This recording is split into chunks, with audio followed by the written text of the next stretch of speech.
নমস্কার। আগে সিনেমার খবরে প্রথমে অপ্রত্যাশিতভাবে মৃত্যু হলো করিশ্মা কাপুরের প্রাক্তন স্বামী ও ব্যবসায়ী সঞ্জয় কাপুরের। বৃহস্পতিবার লন্ডনে হৃদরোগে আক্রান্ত হয়ে মারা যান সঞ্জয়। তার বয়স হয়েছিল 53 বছর।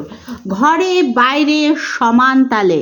সামনে ফাদার্স ডে। সন্তানের দায়িত্ব পালনে কতটা আগ্রহী এই প্রজন্মের বলি তারকারা।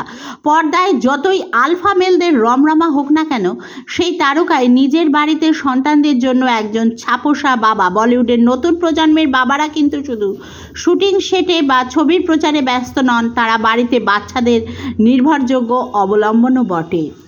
এখানে রয়েছে রাহাকে কোলে নিয়ে রণবীর, রয়েছে ছেলের সঙ্গে শাহিদ এবং রয়েছে 4 সন্তানকে নিয়ে সেফের ছবি।